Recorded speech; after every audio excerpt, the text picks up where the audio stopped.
Whether you're new to pool and practicing the basics, or a more experienced player performing drills to improve your shot making and positional play, the Drill Partner is perfect for you. Well, would you look at what I got here? All the way from California.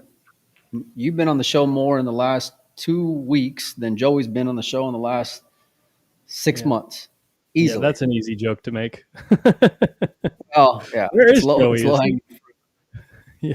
Joey's doing good. I talked to him.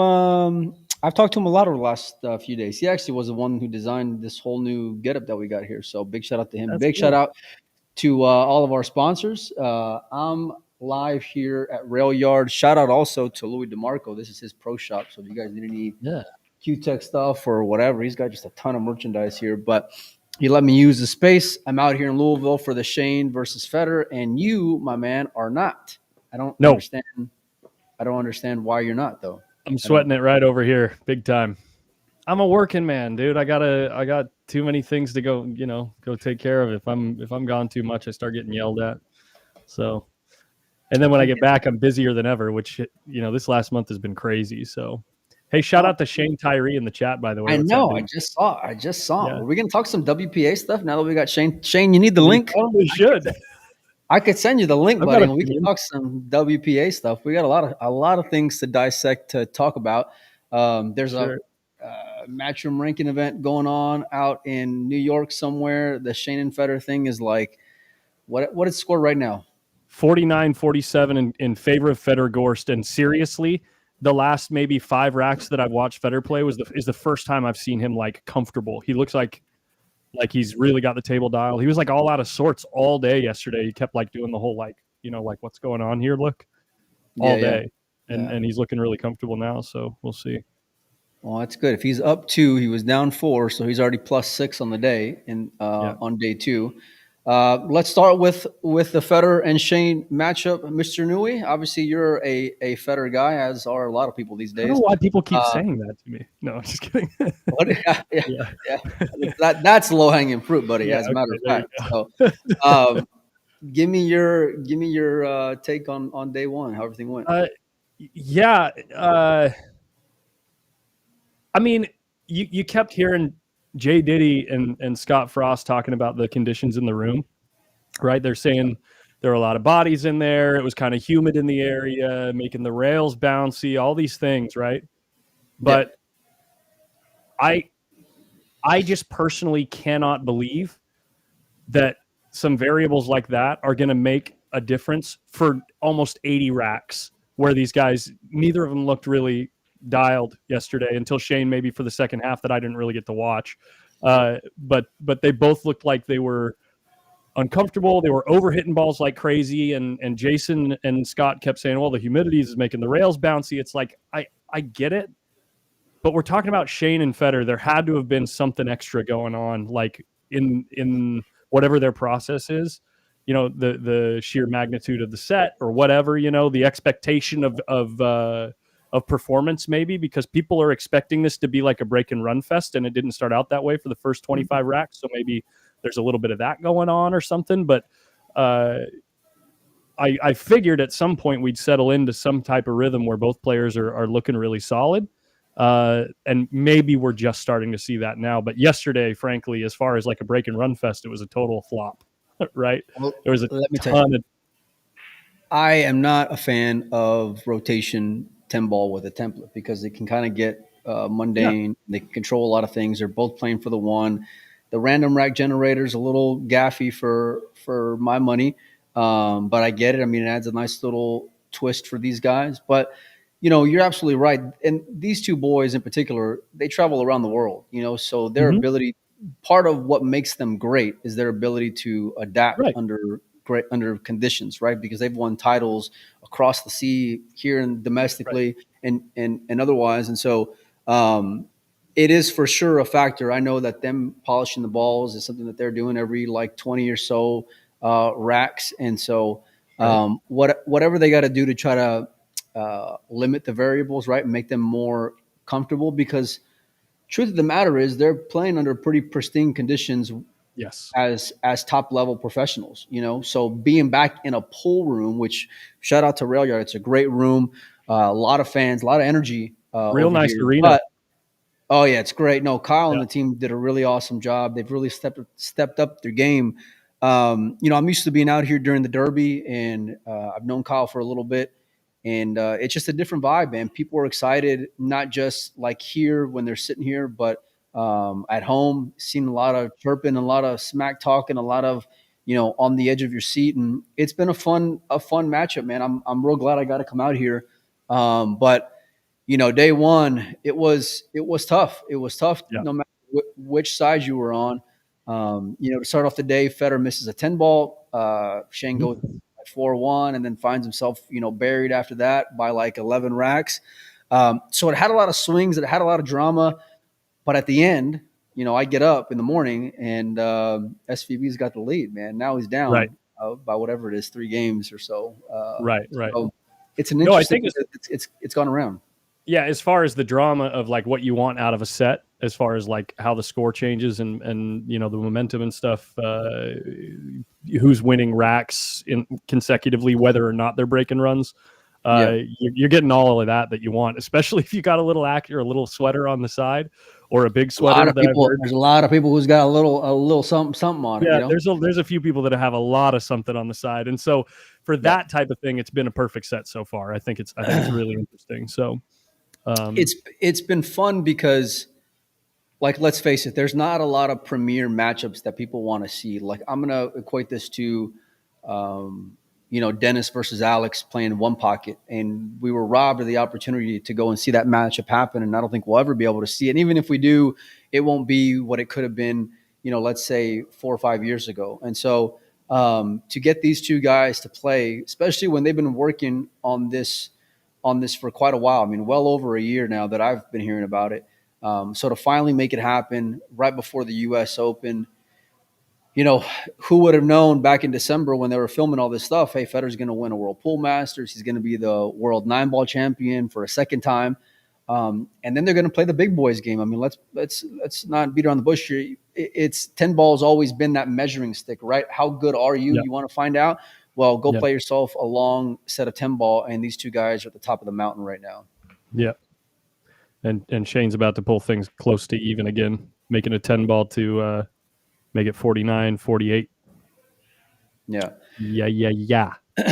All right. So I was here last night, got to sweat a lot of the action. I'm like a semi-pro when it comes to being at these action matches. I know it's going to be a long night, and I knew it was going to be late in the evening. I didn't expect it to be 4 a.m. late, but maybe like 5-10 racks into it, I go back to the hotel, I go get something to eat, go get a nice little exercise in, come back, and boy, it was Shane just making up ground for quite a bit of the day. And that was kind of the interesting part for me. Like, we know how devastating Fedor can be. We know how overwhelming Fedor can be, but I didn't expect Shane to have the what's the word I'm looking for? Like, to have the energy to sustain a long, rally at the end and pull things back even. Yeah, of day one. Yeah, I mean, I don't know. This is the only thing I have to say about my prediction for the set going forward, though, is I think that we've seen Shane closer to his normal gear in this format than we've seen Fedor get to his normal gear. And if that's any indicator with the score being even right now, if Fedor can, keep doing what he's been doing for the last 8 games, I really think that Fedor is gonna pull ahead over the next 36 hours. You sound a little like you're in love. You sound a little like it's the fan in you, the friend in you, saying those things. I don't know. I don't know if I can co-sign on that, buddy. All right, whatever. Here's the got his money on Shane. no. Well, I got a little something bet on it, as do you. Although Yeah. me and you did not bet each other. No, I'll say this: it's when I talked to Fedor earlier, he kind of echoed as much. Saying that his game just was trash yesterday. So if you're saying your game was subpar and you're stuck 4 games, you'll take it any day of the week, right? Yeah. You'll take it. Yeah, hell yeah. Let's SVB go day 2. playing 10 ball. Absolutely, yeah. But I can tell you, Shane's been here like you in that room over there, working on his game over the last 3 days, just tinkering, trying different things out. When I showed up the day of, he had this like glow to him, and I'm like, "What's up, man?" And he's like, "I'm breaking from the head rail." And I said, "Shane, what the fuck are you talking about? Breaking from the head? You aren't Earl Strickland. Relax." I said, who are you right now? You Justin Bergman? Who does that? I said, you're not playing 10 ball on the bar table, because that's a break you'll see on the bar table when they're playing. Sky does it really well. Shane does it really well. By the way, look where he's breaking from now. Is he breaking from the head rail? No. Oh, yeah. Well, because here's the thing is that and he was so excited about it, but it went out the window, 20 racks into it. He said, the hell with this. And this is part of what makes Shane great, but also dangerous, is because he can get into this gear where if he stays engaged, and it's a big if, because he can be up and down. Both of them can. Both of them can get a little tilted. What happened? Did I lose you? No, I'm here. What the heck? All my monitors just turned off. Oh, okay. Well, you're back now. Lost my train of thought. God damn it, Nui. Well, you were saying he can catch this rhythm, this gear or whatever, right? Yeah. And then it's like when Shane just starts playing free, and if he's interested and he's got a little chip on his shoulder, that's when he's the SVB. That's won him 5 U.S. Open titles. That's won him 2 world championships over the last few years. That's when he can be just a really ruthless guy to play against. And so while I agree with you, I don't think that was Federer's best game. You also got to understand, if you're a fan of SVB, hey, listen, you were stuck at 11 games, and not only did you make up the 11, but you ended up going plus 15 after that, because you ended up with a 4-game lead, to end the day. So you would take that the same way, depending on which side that you have your money on, and there's going to be some adjusting. Shane knows where he's playing at. I mean, we're in Louisville, right? This is Federer's home court, but the crowd is very much even. The clapping and cheering and things like that are pretty split down the middle. But both of them are hungry, man. Like neither one of them wants to be the guy to lose to that guy, because they feel like they are the guy. Right. Well, Shane obviously is, he's Mr. Get There, Mr. What'd we see him do against Mika Immonen last year, right? Like he's defined a way to make things happen, right? But he just dogged the 2-ball. Bad. What Sorry.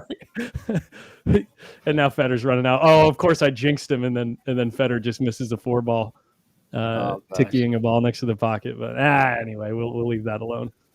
Yeah. Someone in the chat says, I have a question. I paid for the event, but they only let me watch the first day. That doesn't make any sense. Just go log back in. Hit the refresh button is what I would say. So, the stream's been great. Give me your take on Scott and J Diddy in the booth. Well, I'm going to be doing I think I'm going to do like a little fun, what do you call it? They don't have a chat over there, right? And obviously it's not the type of set and not the type of coverage where they're going to be interacting with the chat anyway if they had one. Yeah, no, they're not that guy. No. So Friday nights are usually my night to do Friday night fights. I only set up one match tonight on purpose because I'm going to kind of do it as kind of a side thought to so that we can have a chat room that we can all kind of congregate in and talk smack about what's happening in the match. I'm probably going to do like a little timeout for anyone that's like doing score updates so that we don't get too many people hanging out just to be like, oh, what's the score? What's the score? What's the score? but more treat it like a place where people who have paid for the pay-per-view can go to hang out and chat and watch it and chat on the side. And I think I'm going to play maybe like a little drinking game where every time Jay Diddy says, I guess he's going to have to take his medicine here, we're going to take a drink, or when Scott Frost brings up the players' timing, we'll take a drink. No, I just think it's so funny when you play these super long sets, how often everybody's little isms come out, you would have said irregardless about 30 times by now. For sure. Right? For sure. No, I just like to poke fun at that kind of little thing. I'm sure I do something like that, but no, I think that they have a good banter between them. I think that they're very business oriented, which is good for a match like this. You'd probably only want someone like me in there in like small doses because I'd be obnoxious. But yeah, no, I think it's been good stuff. I think they've been covering the event really well. I haven't watched a whole lot when it comes to hearing the commentary personally. I went home last night around 1:30, 1 o'clock, somewhere around there. And so I was just tapped out and I got to hear a little bit of it. I found it a bit interesting when I'm coming in here. And listen, Jason's a great commentator. Scott does a really good job. But, correct me if I'm wrong, but Jason's more than likely in the middle here on Fedor's side. And so impression. He obviously does a lot of content with Fedor as well. Yeah. I just think from that standpoint, there was a interesting decision because, you kind of want to have it be, at least from the fan standpoint, you want it to be as middled as possible, right? So like nobody leaning one way or that. You're already getting the hometown factor, being here in Louisville. I personally don't agree with that as far as entertainment value goes. That's just my personal preference. I would prefer to be listening to some guys that have a little bit of skin in the game. I think that's why local radio stations that covered baseball and local sports would have a bias on purpose so that you can have like a little bit of that going on. I think it makes it a little bit more entertaining for a lot of, well, it just depends on who's watching which coverage, right? If there's only one main coverage, I can get the devil's advocate. And to be fair, I haven't heard anything one way or the other. So I'm just he's been doing a great job. I don't think he's shown really much bias at all, honestly, as far as that goes. But like I said, I just think that coverage is a little bit more fun when someone is losing. you gotta like. No, I think that the competitive aspect of this matchup and how close it has been is the saving grace, because if Fedor would have continued where he was at, up by 11 games, ended up being up by 20 something games, I know personally I'm checking out. I'm done. I'm not going to watch until the end of the match because I can't 100%.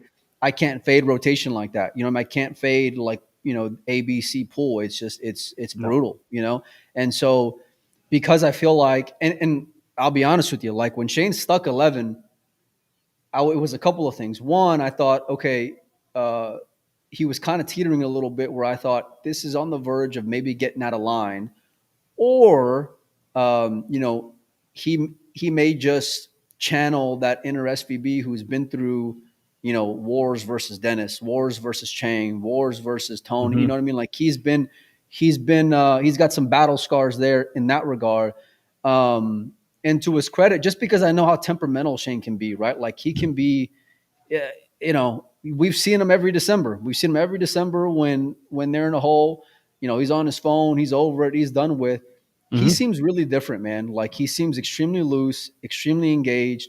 Well, this is not only like his game, but this format, this type of thing where they play like a super long race and just grind it out. He's kind of like the godfather of it, right? Isn't he the one that's done more of these ridiculous sets than anybody? And he hasn't done one in how many years? Like there's a reason why he hasn't done one in a lot of years. And you want to know why? Is because nobody wanted to fuck with them playing 10 ball. Right. Nobody wanted a piece of that smoke because they saw the best guys on earth get picked apart by it. And this was this is something that really had me scratching my head when it came to the rail, because as Shane's taking a little break, it looks like he's going outside. They're washing their balls. Yeah. They're cleaning the balls. Sorry. But it's like, listen, I know I've seen Fedor dominate the U.S. whenever he was suspended. I've seen Fedor now take over the Matchroom Arena now that he's back playing out there, right? He finally got a lot of monkeys off his back. I've seen it all. But it's like I I get wanting to crown the guy, right?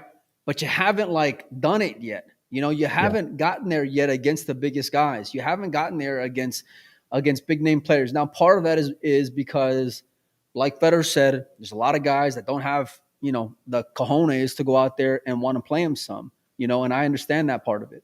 But Shane's done that already, you know, and he is the godfather. He is the guy that had an open invitation to play anybody a set of 10 ball. He'll gladly accommodate you, you know, and this is after he turned into Mr. 9 ball, which is the funniest thing on earth because although he has US Open titles under his belt, he very much built his reputation on being a bad man playing 10 ball and having the biggest and baddest break on earth playing 10 ball. That's how he built his reputation, you know. He talked about the match with Alex whenever I spoke with him a few days ago. That was that was something that got me into pool, was seeing the Alex comeback, you know? Yeah. And so, and Alex was great at that point of his career as well. So Fedor is going to have a great career when it's all said and done. He's going to have a lot of scalps, you know, whenever it's all said and done. But Shane's a different animal. And I know for sure he didn't take him for granted, but you don't know what kind of heart that dude has unless you're sitting across from him, because it's not about how you're playing from 6 p.m. to 10 p.m. It's when it's time to get dirty, time to get your roll up your sleeves a little bit. Last night. And go out there and grind from the 1 a.m. to the 4 a.m. and see what you're really made of, because there's a reason why Shane always pushed for these long races. Before, like, the measuring stick was 100. And then it was like, oh yeah, okay, we'll play 120 then, you know? Mm-hmm. And so that's kind of been the evolution. But despite all that, Shane's always been the guy who's been willing to play any and every one and had that open invitation. So it's been a fun day one. It's already a fun day two. You know, 49 is what they're saying in the chat. We're 20 games in right now, right? Yeah. Or 21 maybe. Is Fedor down by 4 at the beginning of the day? Yep, down by 4. That means we're 22 games in. Yeah. So they just miscounted because it wasn't an even count. So, or starting the day. Anyway. Well, snap. What else was on the docket? You said something about the WPA. Were you serious? Oh, we can talk WPA stuff. Yeah, no, I mean, I think we've chatted about it a little bit. There was an interesting post today regarding the WPA, wanting to have an open call from all the players. And I know that from what I've been hearing, you know, there's players. What do you mean, like a Zoom call? Yeah. Players who were signed up for New Zealand, players who were signed up for the China Open. Where's the post? On the WPA Facebook page. Stewie put it up. You know, big shout out Shane Tyree, if you're still in the chat watching, buddy. You know, you're more than welcome to come on. Although I won't hold my breath, but that part called a boycott. There it is. WPA invites players to discuss the boycott. Yeah. In response to the recent concerns of some high-profile players posted on social media, the WPA has proposed a series of online meetings with players. This will be an opportunity to provide certainty about non-sanctioned events. Well, at least they're not going to have like 100 or 50 players all on the same Zoom call. At least they'll take them into separate rooms, interview them separately, and say, "Well, this guy said this." Yeah. No, I think I was there at the Rio a few years ago when the players had a meeting wanting to get together a union, and it was a shit show. You know, so to organize players, I mean, it was just a joke. And it was just nothing but players in there. And so to get them all on board under the same cause just shows how tired they are of it.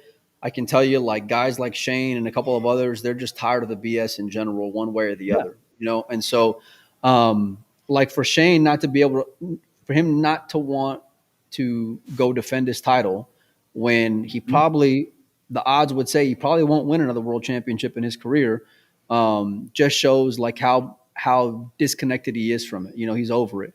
And there's a lot of guys who are just fed up that way. Getting these guys on the same page for it it's good that it finally happened. Mm-hmm.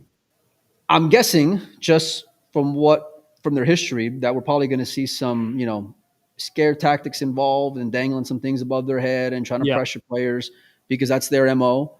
But I think it's too little, too late, to be honest with you. And they're going to learn. They're going to learn that these promoters that they're in bed with are not going to be too happy when the best players on earth aren't showing up to their events that they're putting up a decent amount of money for. Mm-hmm. Yeah, it's I don't know. I just think it's so silly to be so, I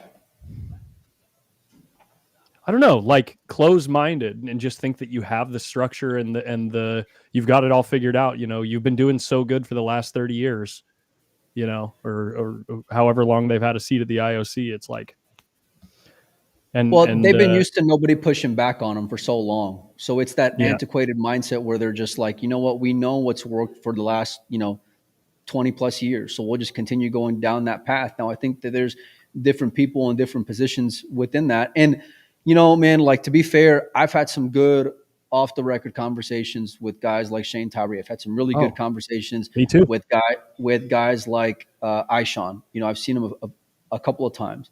But they just can't get out of their own way. And the problem is that while they may think that they may think that having the power is great, but you're nothing without the players. You will have nothing without the players behind you. And so in this case, and it's crazy because listen, Matchroom is great and they're doing a lot of really fantastic things. But the other side of the coin is that, it's been tough for players to go and make a living playing the Matchroom tournaments as well because of everything that's been going on when it comes to just the cost of living and the cost of traveling and the payouts and all these things. And so despite all that, for them to still get on the same page and say, we're willing to go to bat for those guys, but not you guys, just really shows how much they're just done with the WPA in general. I just say you could probably look at Google Trends and just say, like, over the last 10 years, how often has pool or, pocket billiards been searched on Google? And if you look at where the trends are and like where the peaks and valleys are, I'm almost certain that as soon as Matchroom started doing their thing, that trend started moving in one direction, right? And it hasn't been moving in that direction in a long time. So if we can't all just look at the common denominator and try to do the best thing for everybody, instead of being self-interested, I just think it's ludicrous. Well, everyone's got to eat at the end of the day. Everyone's got to eat, and I understand that, and I respect that. And people that are in it to make money and to be profitable completely get that, right? Everyone's got to be able to be okay in their life. But the only way you can be uber profitable in anything across the entire world is if you offer value, right? And Matchroom's model is to offer value. But more often than not, you take it on the chin before you even can. Well, hold on. Any kind of return. The point I was going to make though is the only way that you become incredibly profitable is to offer great value. And Matchroom's entire model is based off of offering value, whether it's giving players exposure, offering value, whether it's making the game look flashy and look nice, right? The way they put together their events, right? It looks clean. Of course. Honestly, the WPA, their model is not really necessarily through offering value. It's through taxation and redistribution, right? And that's like saying, give us the money, we know what to do with it. Instead of like, hey, let's put on a great show, and if we make money, then we'll decide what to do with it, right? That's just where I'll always be a free market fan, and I just don't like the model of saying like, all right, well, if you're going to show up, you have to just pay us, and then we'll decide what to do with the money, whether you like it or not. I don't really care for that model in any type of business. I'm shocked to hear you say that. Yeah. I'm shocked to hear you say that. What do you mean? Now I'm being sarcastic. Oh, yeah. Yeah, it's just like I don't know. I think that it's undeniable what Matchroom is doing for the game in general. And I know that people say at what cost in the long run, and I'm just willing to roll the dice on that personally because I love this game so much, and I'd rather have more people knowing about it and there being a potential monopoly out there for the time being, and we'll deal with that when it happens or if it happens, and then once there's more eyes on the game, there will be more to go around for everybody. So anyway, that's where my head's Well, at. what I can tell you is on this topic, I'm even more excited to go out there to Atlantic City in a few days. And so Yeah, now that players are willing to be talk public about when it. it comes to their Yeah. opinion. Well, guess what? I got a lot of questions from a lot of big players that I Mm-hmm. want to go and ask and put a microphone in front of them. And the same goes with the two guys who are playing here right now, and Shane and Fedor, because they're both massive stars right now, and where they show up or don't show up means something. Yeah. I think like for Shane, he's a little bit more, he doesn't want to acknowledge that part of it, and he's not interested in being a puppet one way or the other for whoever. Mm-hmm. And it's crazy because, like I said, he's built his name playing 10 ball. And now here he is, Mr. Matchroom 9 ball. But it just shows, like I said, It shows what he thinks that they're where his doing. faith is at. Yeah. Yeah. Yeah. It's like a no brainer, dude. I see a comment in there from Matthew Wolford says Shane will retire when he's on his deathbed. Let me tell you guys something. So I've been friends with Shane now for a few years, and I've heard him talk a lot about retirement. And every time I hear him talk about like how much time he has, I would always take it with a grain of salt. And when I talked to him recently about it, I believe him.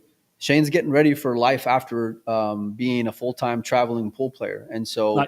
Um, I'm so hearing I the would same thing. I haven't talked directly to him, but from multiple people that yeah, I can see the writing on the wall for sure.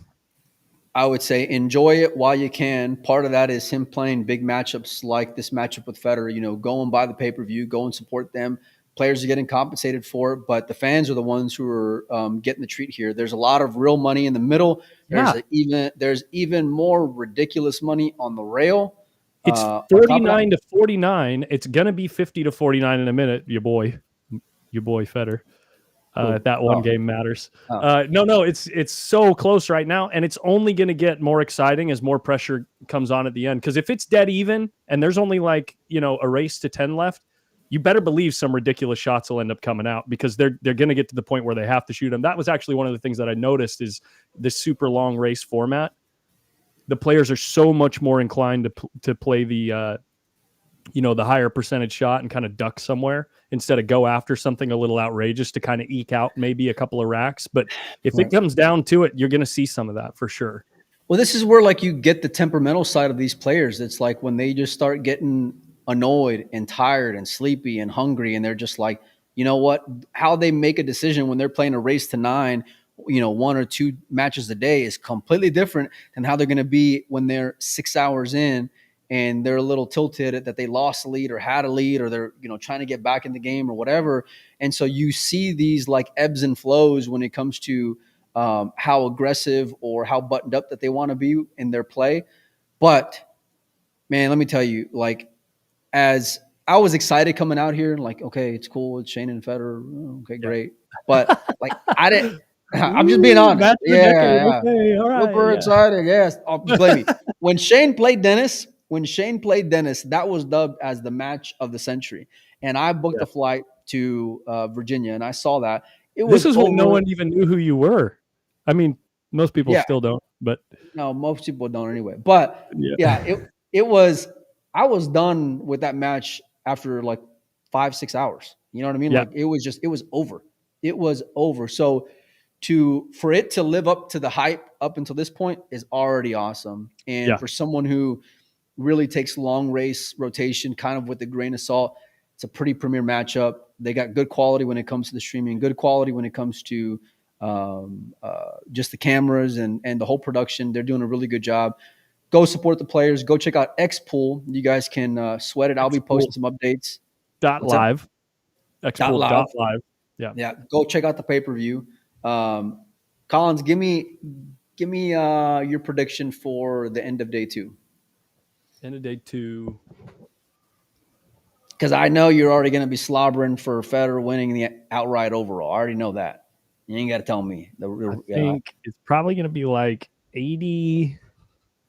I can tell you someone's going to have 80. That's for sure. 80 to 72. In favor of? Let me see the shot first. Oh, here we go. Good Lord. Oh, God. Fedor definitely. Oh, my God. He just laid up a cue ball behind the 9 like you wouldn't believe. Shane doesn't even have a rail to kick with. He's got to tie up a ball. Yeah. 80 to 72, Fedor. For sure. 80 to 72. What do you give me if will you let me free roll something? If So you want to bet and not have anything at stake? Is that what you're No, I'm talking about if it hits that exact score. That exact score. Let me free roll like a meal. Come on. What do I get though if you lose? But there's so much. I'll give you $1. There's so many more times that I lose than if I win. It's not even money. Just let me free roll something like a T-shirt. Hold on a minute. No, I'll give you a free roll on something else another time. Of some let ridiculous, me free roll a T-shirt. Like long odd bet. Yeah. Just another time. I'll let you free roll something. Just let me free roll the 80 to 72 prediction. If it hits right now, it has to be Fedor though. 80, it has to be Fedor. But that's what I'm saying. You can't make it like a straight up bet. It's ridiculous. You'd have to give me like 20 to 1 on the money or 30 to 1 on the money or something. Okay. All right. You got it. You got action, buddy. All right. You got action. Cool. I'll buy you dinner. I'll buy you dinner. That's what I'm talking about. I'll buy you dinner. All right. Let's see. Let me ask the fans in the chat. We got about 130 people watching. Who you guys think is going to win day 2, and who you think is going to win the overall? If you're saying Federer's going to be up by 8 after day 2, what do you think he wins by at the end of the match? 13. 13. Okay, that was anticlimactic response there, yeah. But okay. Yeah, that's great. No, you just said pick a number. I'm just going. There you go. 13's the number. You heard it from Collins Newey. Mr. Fedor over here. Fedor's he's in charge of the fan cave over there. Oh, he's so famous now. I don't even know if he remembers my name. I don't know. Just got awkward. See. Yeah. All right. Exactly. Go check out xpool.live for the stream. Like I said, I'll be posting updates. Are you free tomorrow? Can we do a little something tomorrow? I think so. Yeah. Yeah. Around the same time, maybe a little earlier, just a touch earlier. All right. Yeah. All right. You guys stay tuned. Big shout out to all of our sponsors who helped make this show possible, who made my trip out here possible as well. You can see them all over Windows Open and all over the screen here. Mr. Newey, appreciate you making time. And we'll see all you guys real soon. What's up? Give me a fist bump. Give me a fist bump over the other way. You got to get closer. Good to see you, man. All right,